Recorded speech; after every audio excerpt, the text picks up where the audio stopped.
Hello friends, welcome to our channel and I am your teacher engineer Praveen Kumar Bagde. तो दोस्तों, अब हम बायोलॉजी की प्लेलिस्ट में आ चुके हैं और अंतिम का हमारा चैप्टर चल रहा है। तो आज मैं आपको बायोलॉजी से रिलेटेड विभिन्न चिकित्सा संबंधी आविष्कारों को पढ़ाने वाला हूं। तो दोस्तों, मैं आपको जानकारी के लिए बता दूं कि सारी कंपटीशन एग्जाम्स में चिकित्सा संबंधी आविष्कार से रिलेटेड विभिन्न कंपटीशन एग्जाम में बहुत से क्वेश्चंस पूछे जाते हैं। तो आपको इस वीडियो को पूरा देखना है और अंतिम समय तक बने रहना है, क्योंकि यहाँ पर जितने भी फैक्ट्स दिए हुए हैं सारे एग्जाम की दृष्टि से काफ़ी महत्वपूर्ण है। और अगर आप इनमें से सारे फैक्ट्स को याद कर लेते हैं तो आपके 4-5 नंबर पक्के हो जाते हैं। तो दोस्तों, बिना देरी के स्टार्ट करेंगे हम आज की अपनी स्टडी। Let's start now. तो दोस्तों, सबसे पहले मैं आपको चिकित्सा संबंधी विभिन्न आविष्कारों के बारे में पढ़ाऊंगा। तो सबसे पहले मैं बात करूंगा आविष्कार की, उसके बाद में मैं बात करूंगा आविष्कारक की। तो दोस्तों, सबसे पहले हम बात करेंगे विटामिन। एग्जाम में सीधे क्वेश्चन आता है दोस्तों कि विटामिन की खोज किसने किया। तो विटामिन की खोज फंक नामक वैज्ञानिक ने किया था और 1911 में किया था। तो इस फैक्ट को भी आपको याद रखना है दोस्तों। विटामिन की खोज फंक ने किया था। किसने किया था? फंक ने किया था। अब आप सोच रहे होंगे दोस्तों कि विटामिन क्या है, तो मैं आपको शॉर्ट डिक्टेशन भी यहाँ पर दूंगा। विटामिन जो होते हैं ये हमारे शरीर में पाए जाने वाले ऐसे जैव रासायनिक पदार्थ होते हैं जो हमारे शरीर को ऊर्जा प्रदान तो नहीं करते ज़्यादा मात्रा में, लेकिन फिर भी ये हमारे जैविक विकास के लिए बहुत ज़्यादा इंपॉर्टेंट होते हैं। तो दोस्तों, अगर आपके शरीर में विटामिन सी की कमी हो जाए तो स्कर्वी रोग हो जाता है, विटामिन ए की कमी हो जाए तो रतौंधी रोग हो जाता है, विटामिन डी की कमी हो जाए तो रिटैक्स रोग हो जाता है। इसके अलावा दोस्तों, अगर आप में विटामिन ई की कमी हो जाए तो नपुंसकता जैसे लक्षण आने लगते हैं। इसके अलावा दोस्तों, हर विटामिन की कमी से अलग अलग रोग होता है। विटामिन B1 की कमी से बेरी रोग होता है, लेकिन यहाँ पर हम आविष्कार और आविष्कारक के बारे में पढ़ रहे हैं। तो विटामिन का आविष्कार फंक ने किया था दोस्तों। इसके बाद में हम डिस्कस करेंगे विटामिन बी। ठीक है दोस्तों, विटामिन बी। तो विटामिन बी का आविष्कार किसने किया था? तो विटामिन बी का आविष्कार मैकुलन ने किया था दोस्तों। किसने किया था? मैकुलन नामक साइंटिस्ट ने विटामिन बी का आविष्कार किया था दोस्तों। इसके बाद में बताएंगे हम आपको तीसरा fact, vitamin D. Vitamin D का आविष्कार हॉपकिंस नामक साइंटिस्ट ने किया था दोस्तों। विटामिन डी का आविष्कार हॉपकिंस। विटामिन डी जो होता है दोस्तों, यह हमारे शरीर के लिए काफी महत्वपूर्ण होता है। यह हड्डियों के विकास के लिए बहुत ज्यादा इंपॉर्टेंट होता है। जिन बच्चों में विटामिन डी की कमी होती है उनमें हड्डियों का विकास नहीं हो पाता और वो देरी से चलना प्रारंभ करते हैं। इसलिए दोस्तों, अपने बच्चों को विटामिन डी के लिए उन्हें हल्की धूप सिखाएं और उन्हें धूप में रखें और उन्हें थोड़ा सा धूप में खेलना कूदना सिखाएं दोस्तों। धूप में नहीं रखना है। ओके दोस्तों, आगे बढ़ते हैं। इसके बाद में अब हम बात करेंगे स्ट्रेप्टोमाइसिन। स्ट्रेप्टोमाइसिन के आविष्कारक थे दोस्तों बॉम्समैन। कौन थे? स्ट्रेप्टोमाइसिन के आविष्कारक थे दोस्तों बॉम्समैन। इसके बाद में अब हम बात करेंगे दोस्तों होम्योथेरेपी। होम्योपैथी जो होती है दोस्तों, यह एक चिकित्सा पद्धति होती है जिसमें कि होम्योपैथी एक चिकित्सा पद्धति होती है दोस्तों, जिसे आयुर्विज्ञान भी कहा जाता है। यह जो होती है दोस्तों मेडिकल साइंस की एक इंपॉर्टेंट ब्रांच होती है। और होम्योपैथी का एक कोर्स होता है BHMS, bachelor in homeopathy and medical science. तो यह कोर्स करके भी आप जो डॉक्टर बनते हैं। तो BHMS जो होता है दोस्तों होम्योपैथी के बारे में आपको बता दूं कि होम्योपैथी एक विज्ञान का कला चिकित्सा पद्धति है। होम्योपैथी की में दवाइयाँ हर बीमारी के लिए इलाज के लिए प्रभावी है तथा बड़े पैमाने पर किए गए अध्ययन में होम्योपैथी को प्लेसिबो से अधिक प्रभावी बताया गया है। तो होम्योपैथी के समर्थक जो थे दोस्तों वो सैमुअल हैनीमैन थे। इसके अलावा दोस्तों, होम्योपैथी जो होती है यह एक प्रकार की वैकल्पिक चिकित्सा होती है जो काफ़ी प्रभावी होती है। इसके बाद में अब हम बात करेंगे दोस्तों नेक्स्ट फैक्ट की। तो ओपन हार्ट सर्जरी की खोज जो है दोस्तों वाल्टर लीलेहल नामक साइंटिस्ट ने किया था दोस्तों। इसके बाद में बहुत ही इंपॉर्टेंट फैक्ट आ रहा है दोस्तों, प्रथम परखनली शिशु किसने बनाया था? किसने उसका इन्वेंशन किया था? तो दोस्तों एडवर्ड्स एवं स्टेप्टो ने प्रथम परखनली शिशु को बनाया था। यानी कि परखनली में मादा का अंडाणु और स्पर्म्स, ओवम और स्पर्म्स दोनों की क्रिया कराकर परखनली में बच्चों को विकसित किया और उसे थोड़ा विकसित होने के बाद मादा के अंडाशय यानी ओवरी में प्लांट कर दिया जाता है। यही परखनली शिशु का कॉन्सेप्ट होता है। तो इसकी खोज एडवर्ड्स एवं स्टेप्टो ने किया था। इसके बाद में अब हम बात करेंगे दोस्तों एंटीजन जो होता है दोस्तों लैंड स्टीनर ने किया था। ये वही लैंड स्टीनर थे जिन्होंने ब्लड ग्रुप की खोज किया था। इन्हीं ने एंटीजन की भी खोज किया था। अब इसके बाद में नेक्स्ट फैक्ट है दोस्तों, बहुत ही इंपॉर्टेंट है, क्लोरोफार्म। क्लोरोफार्म जो होता है दोस्तों, इसका प्रयोग जो है अस्थायी निषेचक के रूप में किया जाता है। इसका सूत्र जो होता है दोस्तों CHCl3 होता है, यानी टेट्राक्लोरोमेथेन इसका रासायनिक नाम होता है। ये केमिस्ट्री का बहुत ही महत्वपूर्ण क्वेश्चन है दोस्तों। क्लोरोफार्म का उपयोग अस्थायी निषेचक के रूप में किया जाता है। अभी ग्रुप 5 में एक क्वेश्चन पूछा गया था कि क्लोरोफार्म का सूत्र क्या है या रासायनिक नाम क्या है, तो इसका टेट्राक्लोरोमेथेन होता है। और इसकी खोज जो है दोस्तों हैरिसन व सिम्पसन ने की थी। आप लोगों ने सुना होगा दोस्तों कि ट्रेन में कई बार क्या होता है कि यात्रीगणों को लूट लिया जाता है, तो उन्हें रुमाल में क्लोरोफार्म या किसी भी चीज माध्यम से सुंघा दिया जाता है और बेहोश करके उनके जेवरात और पैसे और पर्स चुरा लिया जाता है। तो दोस्तों आप लोग अगर ट्रेन में यात्रा करते हैं तो बीसेप किसी के पास का अनजान व्यक्ति का कुछ ना खाए और ज्यादा सूंघे सांगे ना। ओके दोस्तों, आगे बढ़ते हैं। इसके बाद में अब मैं बात करूंगा दोस्तों नेक्स्ट फैक्ट की। तो टेरामाइसिन की खोज किसने किया? तो दोस्तों टेरामाइसिन की खोज टेरामाइसिन की खोज फिनेल नामक साइंटिस्ट ने किया था। इसके बाद में अब हम बात करेंगे दोस्तों डायबिटीज की। डायबिटीज एक बीमारी होती है, इसकी खोज जो है दोस्तों बेटिंग नामक साइंटिस्ट ने किया था।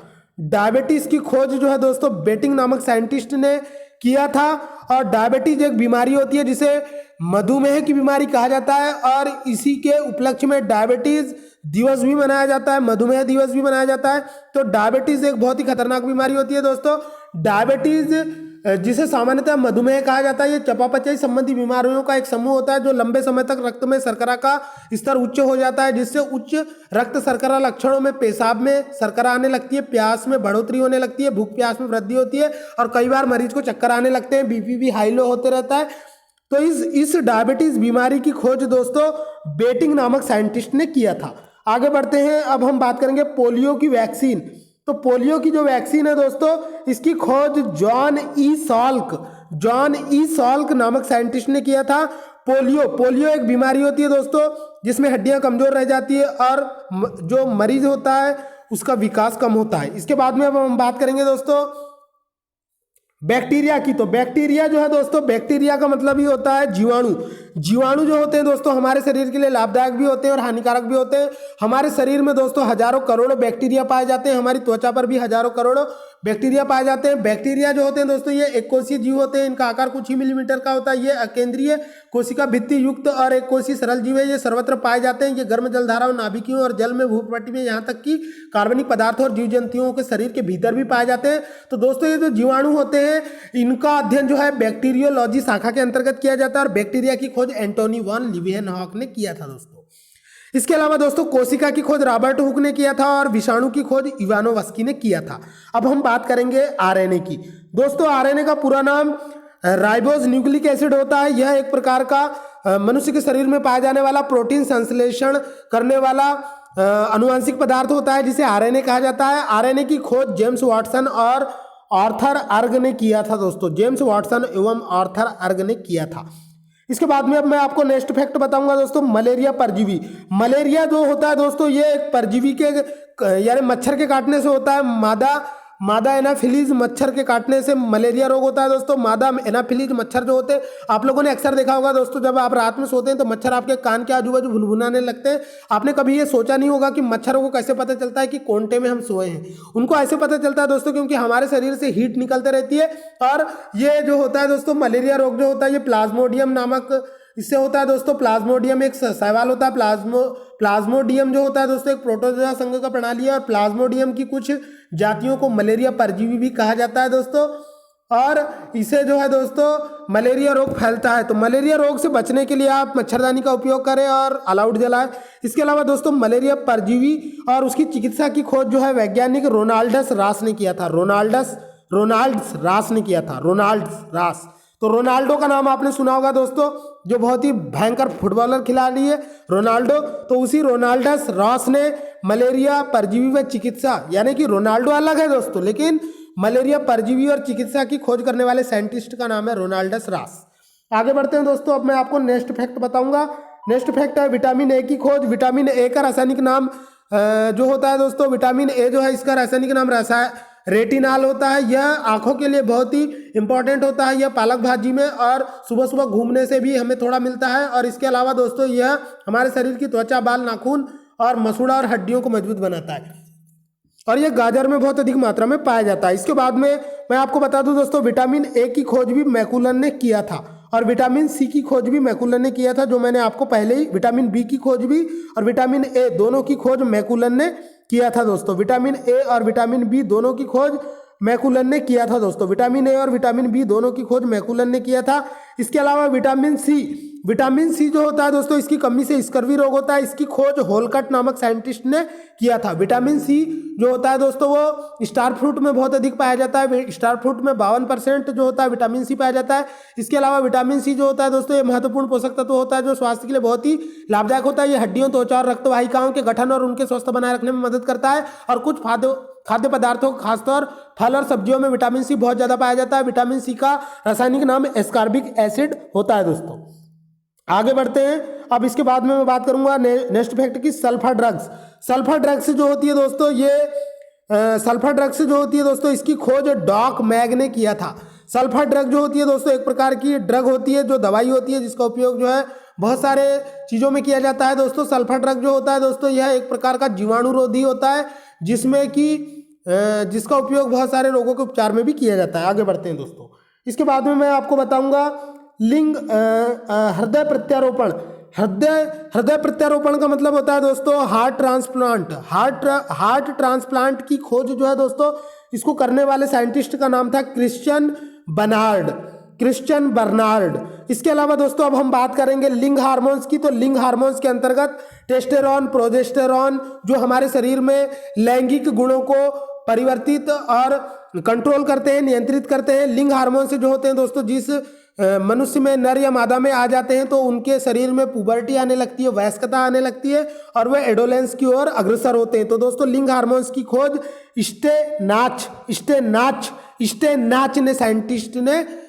स्टेनाच साइंटिस्ट ने किया था दोस्तों। लिंग हार्मोन्स की खोज स्टेनाच साइंटिस्ट ने किया था। इसे याद रखने की ट्रिक्स ऐसे हो सकती है दोस्तों, जब किसी नर या मादा में लिंग हार्मोन्स आने लगते हैं, तो उनके अंदर में जो है वयस्कता नाचने लगती है, जवानी चढ़ने लगती है, तो वो नाचने लगते हैं। तो लिंग हार्मोन्स की जो खोज है दोस्तों, स्टेनाच ने किया। आगे बढ़ते हैं दोस्तों, ये ऐसे ही है दोस्तों, याद रखने की ट्रिक है। आगे बढ़ते हैं, नेक्स्ट फैक्ट पे जाएंगे। अब हम बताएंगे आपको गर्भ निरोधक गोलियां। दोस्तों एक्चुअल में क्या होता है, मनुष्य में फर्टिलाइजेशन होता है, और 14वें से 16वें दिन और 18वें दिन के बीच में अगर नर और मादा के बीच में सेक्स होता है, तो जो अंडाणु होता है, जो मादा के फेलोपियन ट्यूब से होता हुआ जो ओवरी में आता है, और वहां पर अगर वो नर के शुक्राणु के द्वारा उसका फ्यूजन हो जाता है, तो वहां पर गेमिट बनने लगता है। तो उस गेमिट को बनने को रोकने के लिए महिलाएं जो होती है, कई बार क्या होती है, गर्भ निरोधक गोलियां लेती है। बहुत सारी गर्भ निरोधक गोलियां होती है, उनका नाम तो मैं आपको बताऊंगा नहीं, लेकिन फिर भी दोस्तों गर्भ निरोधक गोलियां जो होती है, इनकी खोज जो है वो पिनकस नामक साइंटिस्ट ने किया था, जो मादा में गर्भधारण की प्रक्रिया को धीमा करते हैं या रोकते हैं। आगे बढ़ते हैं। अनवांटेड 72 भी इसका एक एग्जाम्पल है, जो 72 हावर्स के अंदर अगर कोई मतलब महिला ले लेती है, तो वो प्रेग्नेंट होने के चांस बहुत कम होते हैं। आगे बढ़ते हैं दोस्तों। इसके बाद में अब मैं आपको बताऊंगा इलेक्ट्रोकार्डियोग्राफ। इलेक्ट्रोकार्डियोग्राफ जो होता है दोस्तों, यह एक प्रकार का हाइब्रिड कंप्यूटर होता है। यह बहुत ही इंपॉर्टेंट होता है दोस्तों। यह हृदय की धड़कनों को तरंगों के रूप में मॉनिटर स्क्रीन पर एनालॉग तरंगों के रूप में प्रदर्शित करता है। आप लोगों ने मूवीज में देखा होगा कि मरीज जो होता है वो बेड पर लेटा हुआ होता है, और कंप्यूटर स्क्रीन पर तरंगे चल रही होती है, एनालॉग तरंगे, और वो एकदम फ्लैट हो जाती है, तो माना जाता है कि यह व्यक्ति पास अवे हो गया, यानी गुजर गया, मर गया, खत्म हो गया।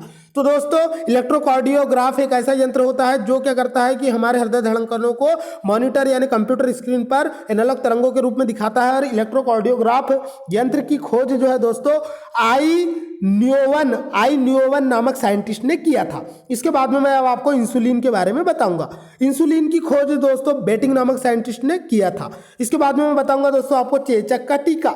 चेचक एक बीमारी होती है दोस्तों, जिसमें त्वचा पर चकते चकते बन जाते हैं। इसकी खोज जो है दोस्तों, चेचक के टीके की खोज एडवर्ड जेनर नामक साइंटिस्ट ने किया था। यह क्वेश्चन बहुत ही इंपॉर्टेंट है दोस्तों, कई बार एग्जाम में पूछा जा चुका है। तो एडवर्ड जेनर ने चेचक के टीके का खोज किया था।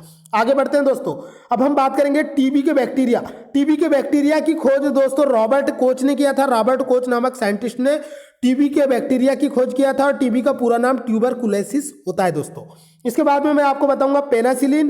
पेनासिलिन जो होता है दोस्तों, इसकी खोज अलेक्जेंडर फ्लेमिंग ने किया था। ये क्वेश्चन भी बहुत बार एग्जाम में पूछा जा चुका है। पेनासिलिन की खोज अलेक्जेंडर फ्लेमिंग ने किया था। इसके बाद में मैं बताऊंगा दोस्तों BCG. BCG BCG BCG BCG का फुल फॉर्म भी बताऊंगा और बीसीजी का किसने खोज किया वो भी बताऊंगा। तो दोस्तों बीसीजी की खोज जो है, बीसीजी एक टीका होता है दोस्तों जो बच्चों को लगाया जाता है। बीसीजी की खोज जो है दोस्तों यूरिन कॉलमेट ने किया था। और बीसीजी का जो होता है दोस्तों, बीसीजी जो होता है दोस्तों, यह एक प्रकार का टीका होता है। तो बीसीजी जो होता है दोस्तों, बीसीजी का जो फुल फॉर्म होता है यह होता है bacillus Calmette Guérin vaccine. Bacillus Calmette Guérin vaccine होता है दोस्तों, और इसकी खोज जो है यूरिन कॉलमेट ने किया था। ये यूरिन कॉलमेट नामक साइंटिस्ट ने किया था। यह मूत्र की तरह दिखाई देता है टीका, ऐसा हम याद रख सकते हैं। ट्रिक इंजेक्शन में डाला जाता है, मूत्र की तरह दिखाई देता है, बहुत ही गाढ़ा होता है। जब लगाते हैं तो बच्चे को बहुत ज़्यादा दर्द होता है। तो यूरिन कॉलमेट ने इसकी खोज किया था। आगे बढ़ते हैं दोस्तों, नेक्स्ट फैक्ट पे जाएंगे। नेक्स्ट फैक्ट है रक्त परिवर्तन। तो रक्त परिवर्तन यानी कि ब्लड ग्रुप की खोज कार्ल लैंडस्टीनर ने किया था दोस्तों। इसके बाद में हम बात करेंगे डीएनए की खोज। तो डीएनए की खोज जो है दोस्तों वाटसन और क्रिक डबल हेलिक्स मॉडल जिन्होंने बनाया था 1938-39 में, वाटसन और क्रिक ने, जेम्स वाटसन और क्रिक ने डीएनए की खोज किया था। डीएनए का पूरा नाम डीऑक्सीराइबोस न्यूक्लिक एसिड होता है। यह एक प्रकार का आनुवांशिक पदार्थ होता है जो कोशिकाओं के कोशिका केंद्रिका के कोशिका द्रव में पाया जाता है। और यह एक पीढ़ी से दूसरे पीढ़ी में हेरिडिटी को ले जाता है, यानी कि पिता के लक्षणों को बेटे में ले जाता है, या माता के लक्षणों को बेटी में ले जाता है, या पेरेंट्स के लक्षणों को बच्चों में ले जाता है। तो डीएनए जो होता है दोस्तों बहुत ही महत्वपूर्ण पदार्थ होता है। आप लोगों ने अगर क्रिस 3 मूवी देखा होगा दोस्तों तो आपको पता चल जाएगा कि डीएनए के क्या साइड इफेक्ट होते हैं। आगे बढ़ते हैं। इसके बाद में मैं आपको बताऊंगा दोस्तों पेचिश एवं प्लेग की चिकित्सा। तो पेचिश एवं प्लेग की चिकित्सा की जो टीका था दोस्तों उसकी खोज कीटा जाटोज नामक साइंटिस्ट ने किया था दोस्तों। इसके बाद में मैं अब आपको जंपिंग जीन सिद्धांत के बारे में बताऊंगा। जंपिंग जीन सिद्धांत जो होता है दोस्तों, यह इस जंपिंग जीन सिद्धांत की जो दिया था दोस्तों वो बारबरा मैकलिनटॉक नामक साइंटिस्ट ने दिया था दोस्तों। बारबरा मैकलिनटॉक नामक साइंटिस्ट ने जंपिंग जीन सिद्धांत दिया था। आगे बढ़ते हैं दोस्तों, नेक्स्ट फैक्ट पे जाएंगे रेगुलेटरी जीन सिद्धांत। तो दोस्तों रेगुलेटरी जीन सिद्धांत जो है जैकब और मोनार्ड नामक साइंटिस्ट ने दिया था। इसके बाद में अब हम बात करेंगे डीएनए संश्लेषण की।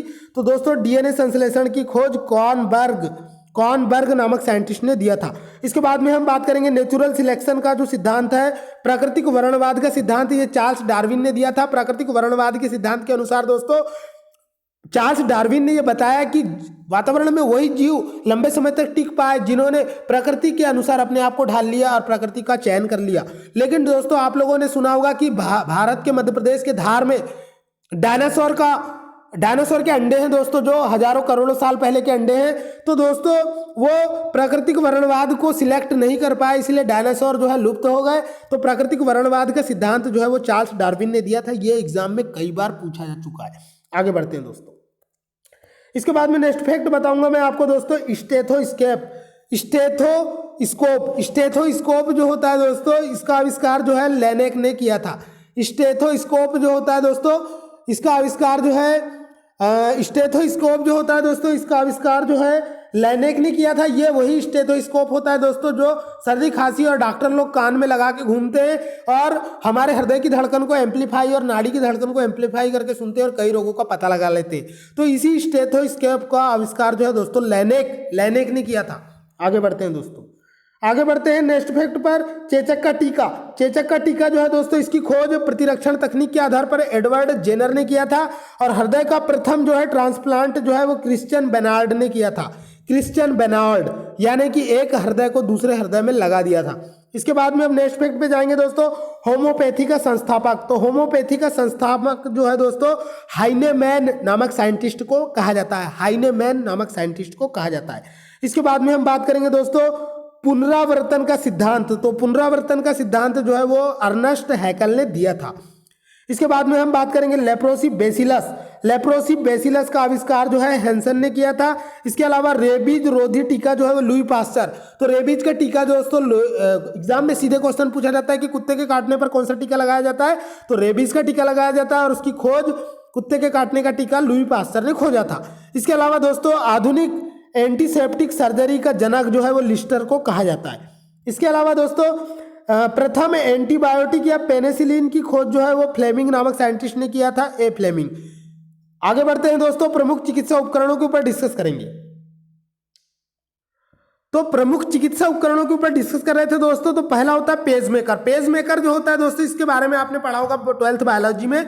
पेसमेकर जो होता है दोस्तों एक प्रकार का कृत्रिम हृदय की धड़कन को बनाए रखने वाला उपकरण होता है। जिन लोगों को हार्ट अटैक की प्रॉब्लम होती है वो लोग पेसमेकर लगाते हैं। पेसमेकर एक प्रकार का इलेक्ट्रॉनिक उपकरण होता है जिसे हृदय में प्लांट किया जाता है। इसमें रियल टाइम ऑपरेटिंग सिस्टम लगा होता है। मैं आपको जानकारी के लिए बता दूं कि ऑपरेटिंग सिस्टम एक ऐसा सिस्टम सॉफ्टवेयर होता है जो कंप्यूटर को चलाता है। ठीक उसी प्रकार पेसमेकर में ऐसा प्रोग्रामिंग की जाती है जो हमारे हृदय को जब वो धड़कना थोड़ा धीमा कर देता है तो उसकी स्पीड को रेगुलेट करता है। एक प्रकार का रेगुलेटर होता है दोस्तों जो मनुष्य के हृदय में लगाया जाता है। जिन लोगों को ब्लड प्रेशर की ज़्यादा शिकायत होती है उन लोगों को पेसमेकर लगाने की सलाह दी जाती है। यह एक प्रकार का छोटा सा इलेक्ट्रॉनिक उपकरण होता है जो हृदय में प्लांट कर दिया जाता है। इसे सर्जर लोग लगाते हैं दोस्तों। तो हृदय की गति कम हो जाने पर इसे सामान्य अवस्था में लाने के लिए इसका प्रयोग किया जाता है। यह एक प्रकार का रेगुलेटर होता है। यह एक पेसमेकर होता है दोस्तों। तो पेसमेकर के ऊपर में कंपटीशन एग्जाम्स में कुछ क्वेश्चन पूछा जाता है। तो पेसमेकर जो होता है दोस्तों, जिन लोगों के हृदय की धड़कन धीमी हो जाती है उसकी गति को नियंत्रित करने के लिए पेसमेकर काम करता है। यह तुरंत ही मनुष्य के ब्रेन को मैसेज भेजता है कि हृदय को धड़काओ और न्यूरॉन से फिर उसको धड़काया जाता है। आगे बढ़ते हैं दोस्तों। नेक्स्ट फैक्ट है कंप्यूटेड टोमोग्राफी। तो संपूर्ण शरीर में किसी असामान्य विकृति का पता लगाना कंप्यूटेड टोमोग्राफी कहलाता है दोस्तों। यह भी कंप्यूटर का एक बहुत ही अच्छा एप्लीकेशन हो सकता है जो मेडिकल साइंस में किया जाता है। आगे बढ़ते हैं दोस्तों। Scan, CT scan. कई लोग बोलते हैं कि मेरे कंधे में दर्द है, कई लोग बोलते हैं मेरी कमर में दर्द है, कई लोग बोलते हैं मेरी जांघ में दर्द है। तो दोस्तों जब भी कोई खिलाड़ी मैदान पर खेल रहा होता है और उसे कोई आंतरिक इंजरी हो जाती है तो उसका सीटी स्कैन करवाया जाता है। सीटी स्कैन दोस्तों एक प्रकार से अंदर की कमजोरियों और हड्डियों के खिसकने और मांसपेशियों के खिंचाव का पता लगाने के लिए किया जाता है। आगे बढ़ते हैं दोस्तों। इसके बाद में मैं बताऊंगा आपको इलेक्ट्रोकार्डियोग्राफ के बारे में, जिसके बारे में मैंने पहले भी आपको बता दिया है कि इलेक्ट्रोकार्डियोग्राफ जो होता है दोस्तों एक प्रकार का यंत्र होता है और यह जो होता है हृदय की धड़कनों को क्या करता है, एनालॉग तरंगों के रूप में कंप्यूटर स्क्रीन पर दिखाता है। इसकी खोज जो है दोस्तों आई न्यूवन नामक साइंटिस्ट ने किया था। और इलेक्ट्रोकार्डियोग्राफ जो होता है दोस्तों ये हृदय संबंधी असामान्यताओं का पता लगाने के लिए किया जाता है। तो दोस्तों कई स्टूडेंट्स होते हैं जिनका रेलवे में सिलेक्शन होता है, उनका ईसीजी टेस्ट भी होता है जिसके अंतर्गत पता लगाया जाता है कि उनकी हृदय की धड़कन प्रॉपरली चलती है या नहीं चलती है, कोई विकृति तो नहीं है। इसके बाद में हम बात करेंगे दोस्तों ऑटो एनालाइजर की। ऑटो एनालाइजर भी जो होता है दोस्तों यह भी एक प्रकार का चिकित्सीय उपकरण होता है। इसका उपयोग ग्लूकोज, यूरिया और कोलेस्ट्रॉल आदि की जांच मूत्र के माध्यम से करने के लिए किया जाता है। इसे ऑटो एनालाइजर कहा जाता है। इसके बाद में दोस्तों इलेक्ट्रोइंसेफेलोग्राफ जो होता है दोस्तों यह भी एक प्रकार का हाइब्रिड कंप्यूटर होता है। यह भी एक प्रकार का कंप्यूटर एप्लीकेशन होता है जो कि कंप्यूटर के माध्यम से हम मस्तिष्क की विकृतियों का पता लगाने के लिए करते हैं। इसके बाद में होता है दोस्तों एमआरआई। तो एमआरआई भी आप लोगों ने करवाया होगा। जिन लोगों को कमर दर्द या फिर पीठे में दर्द या फिर जो कोई भी शरीर में आंतरिक समस्याएं होती है उसके लिए एमआरआई करवाया जाता है। या जिन लोगों को ब्रेन संबंधी प्रॉब्लम होती है या सिर में चोट लग जाती है या फिर वो लोगों को सिर में इंजरी लग जाती है तो इस तरह से दोस्तों एमआरआई करवाया जाता है। एमआरआई जो होता है दोस्तों इसका पूरा नाम